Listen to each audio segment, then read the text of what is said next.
All right, my friends, remember, other than short-term supply bottlenecks, inflation is always and everywhere due to government interference. Always, all right?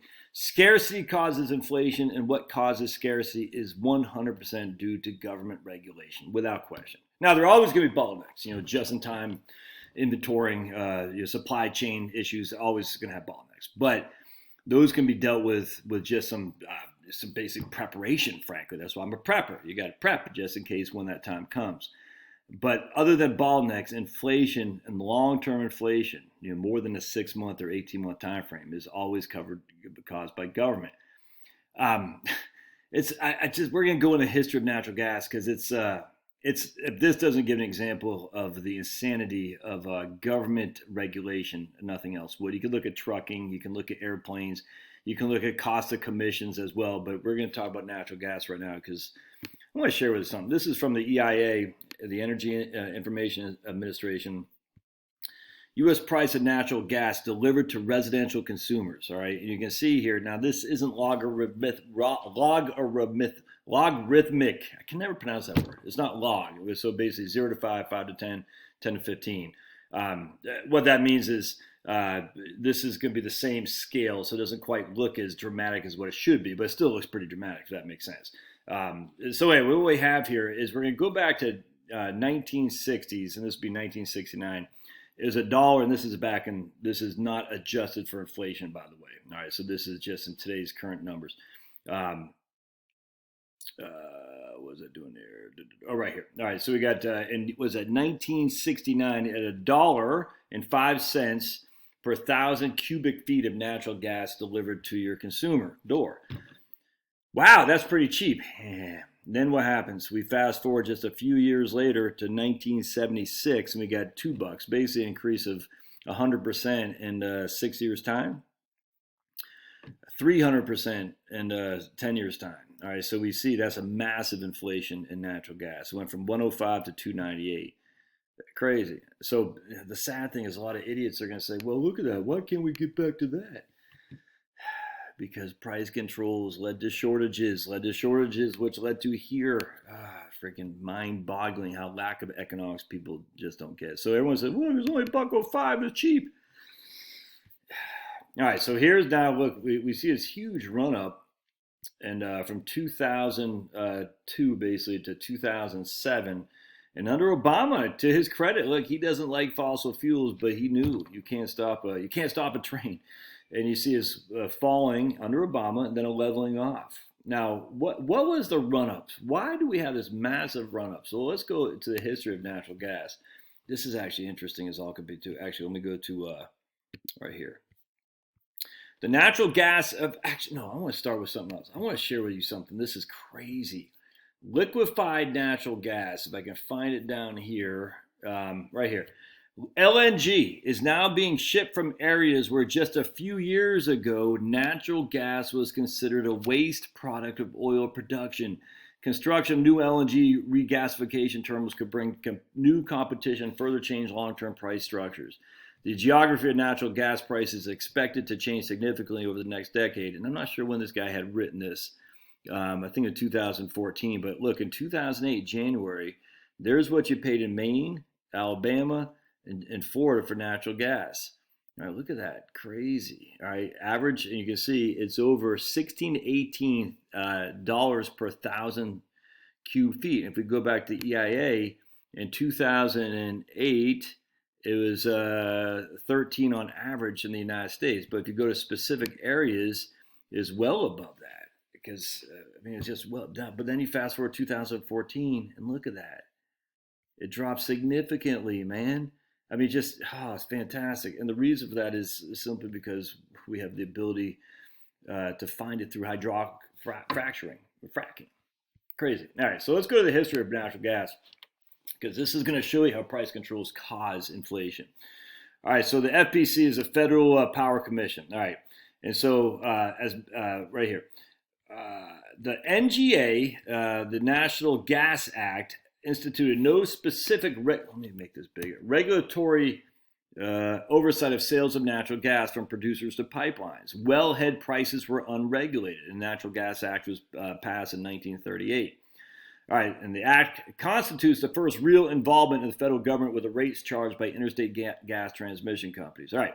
However, in a Supreme Court case during the 1940s, it was determined that wellhead prices were subject to federal oversight if the selling producer and the purchasing company were affiliated companies. All right. However, the FPC, the Federal Power Commission, contended that if the natural gas producer and pipeline were unaffiliated, natural markets would exist, okay, to keep the wellhead prices competitive. However, all this changed in a 1954 Supreme Court decision.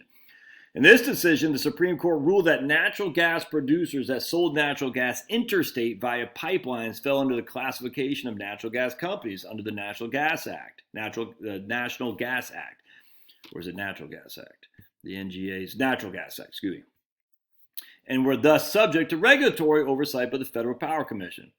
The Phillips decision, that's the Supreme Court decision, had a complicated and far-reaching effect on the natural gas industry. In regulating well prices, the FPC instituted a traditional cost of service rate making determination. The system of setting rates relied on the cost of providing service. Oh, this is so Keynesian, so socialistic, it's insane. This is why socialism always and everywhere leads to inflation. The cost of providing the service rather than the market value of that service.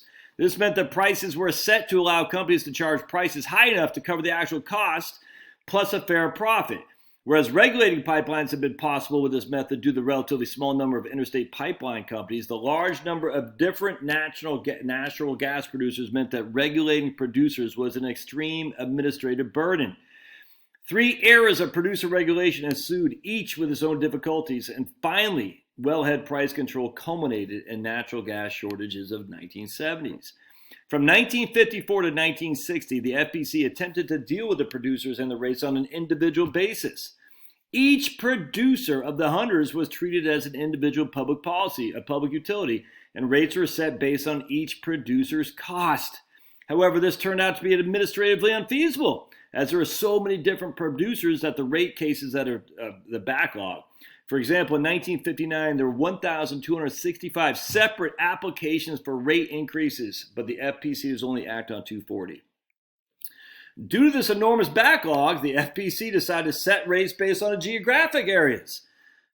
The U.S. was divided into 5 separate producing regions, and the Federal Power Commission set rates for all wells in that particular region. The FPC set interim ceiling prices based on the average natural gas contract prices paid during the 1959 to 1960 for a particular area. Just arbitrary, completely arbitrary. The FPC intended on using these interim ceiling prices until it could determine a just and reasonable rate that could apply to all natural gas sales. However, the process for determining area-wide rates took much longer and is much more difficult to anticipate, you think? And by 1970, rates had been set for only 2 of the 5 producing areas, and were essentially frozen at the 1959 levels. So you're frozen in 1970 at the 1959 levels. By 1974, the FPC had determined that area-wide pricing was unfeasible. And so in an effort to find a system of wellhead price regulation that worked, it adopted national price ceilings for the sale of natural gas into interstate pipelines. 1974, anything happened there? Yeah. That's the beginning of the massive inflation on top of the freaking OPEC stuff. Realizing that the prior price ceilings based on cost of service approach were much lower than the market value of natural gas, the FPC set a natural price ceiling at 42 cents per million cubic feet. Although this price ceiling doubled the price that had been set during the 1960s, it was still significantly less than the market would bear. So we go back to 1970s. This is when we see right 105, what did I say, 1974. So you start to see the prices going up, but it was significantly lower than what the market would bear. Significantly less than the market value of the natural gas being sold. The system of price controls was in place until the Natural Gas Policy Act in 1978. The effects of the wellhead price controls from 1954 to 1978. All 3 of these systems of price controls discussed above how disastrous effects on the natural gas market in the United States. The artificially low price ceilings had been set since 1954 and had many outcomes to the market. Because the set rates for natural gas were far below than the market value of the gas, demand surged.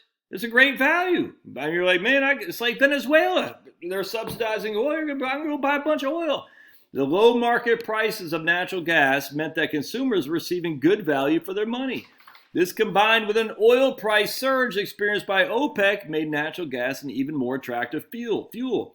However, at the same time, there is little incentive for natural gas producers to devote the money required to explore and produce new natural gas reserves.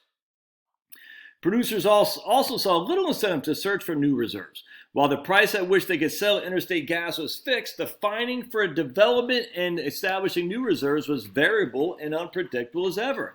Producers saw little reason to engage in exploration of new reserves that would cost more to find than they could be sold under the FPC wellhead price control. However, the Federal Power Commission only regulated producer wellhead prices for natural gas destined for the interstate market, leaving natural gas sales within the intrastate market relatively free of regulation. So while demand was surging nationwide, economic incentives did not exist for producers to ship their gas across the state lines. They could sell it at a much higher price in state. In 1965, a third of the nation's proved reserves were earmarked for intrastate consumers. By 1975, almost half were committed to intrastate and within the state. This resulted in natural gas reaching consumers in the producing state while the consuming states were experiencing shortages. In fact, in 1976 and 1977, many schools and factories in the Midwest were forced to close due to a shortage of natural gas. Meanwhile, in the producing states, virtually no shortage was felt due to the thriving intrastate market. This led to certain curtailment policies advocated by the FPC and the state regulators. These policies essentially set a schedule of priority, directing distributors and transporters to curtail supplies to certain customers who were deemed low priority. It's like the government, oh my goodness, the government says we're going to regulate, and when our regulations go awry, government regulations created chaos. They went in there to re-regulate the regulations to create more chaos. It's right out of Atlas Shrugged. We're going to put these regulations in. When it doesn't work, we're going to regulate more because the whippings will continue until the morale increases. Oh my goodness. So anyway, to Jimmy Carter's, to his credit, and if we had Nixon versus Carter, I'd take Carter. That's all there is to it. Nixon was a freaking idiot, man. He watched those wage and price controls. He did nothing in this regard. In November 1978, at the peak of the natural gas shortage supplies, Congress enacted legislation known as the Natural Gas Policy Act as part of broader legislation known as the National Energy Act. Realizing those price controls had been put in place to protect consumers from potentially monopoly pricing had now come full circle to hurt consumers in the form of natural gas shortages. The federal government sought through the NGPA, National Gas Policy Act, to revise the federal regulation of the sale of natural gas. Essentially, this had three goals: create a single national natural gas market, equalizing supply and demand, allowing market forces to establish the wellhead price of natural gas. The ceiling prices for wellhead gas set by the NGPA differed from the system put in place under the NGA. Under the NGPA, increased price ceilings were set intended to provide economic incentives for producers to search and produce new natural gas. These ceilings and the mechanisms for increasing rates were set out in the statute rather than relying on an independent body to determine these rates, the Faucis of the world in the natural gas industry. Some of the price ceilings that were set, specifically those affecting wellhead sales of new production, were designed to be phased out over a series of years. However, the NGPA also dictated that gas brought into production before the passage of the act would forever be subject to pre-regulatory price limits. So, of course, you're going to say, I'm not doing anything until this comes into being. In addition to this new system for rate setting, the goal of deregulation of wellhead prices in 7 years, the NGPA also served to break down the barriers between intra and interstate. The NGPA was a fundamental first step to deconstructing the regulatory problems that had been created by the NGA, and the market response had been included pipelines, accustomed to gas shortages in the past years, signed up for many long-term natural gas things. All right, so we're going to stop there. There's tons about coal. All right, so on top of the NGPA, they started saying we're going to focus more on coal, focus more on coal because the shortage is the natural gas. So we've come full circle now, say coal's the evil, coal's the enemy. Why do we go to coal? I tell you, man, and when you have shortages, what does that do to prices? Well, you have two prices. You have the set price by the government, which no one follows, and then you have the underground price The other path, as Hernando de Soto says in his famous book. Let me read that to show you here. If you want to buy it, I'll put a link in my show notes and I'll get that sweet, sweet Amazon commission. So here's the by Hernando de Soto. And this is classic book on the informal economy of Peru during the time of the Shining Path and the reasons why poverty can be a breeding ground for terrorists. Hernando de Soto describes the forces that keep people dependent on underground economies. The bureaucratic barriers to legal property ownership and the lack of legal structures that recognize and encourage ownership of assets. It is exactly these forces that prevents houses, land, and machines from functioning as capital does in the West, and assets can be used to leveraged to create more capital. Yeah, man. And then it'll just Fujimori, my man Fujimori. Under the Fujimori government, the Soto's Institute for Liberty and Democracy wrote dozens of laws to promote property rights and bring people out of the informal economy and into a legitimate one. And while, of course, we're going to go to Atlas Shrugged, too, because I tell you. Now, look, Atlas Shrugged is a tough book to read, man. Maybe I should read it again. I read that when, I don't know, it was freaking 20, something like that. It's a tough book to read. And there's a lot of, I purchased that from Maddie. But I tell you, it's what we're going through right now. Without question, what's going on Atlas Shrugged. So I'll put a link in the show notes for both y'all to read both of those because that's you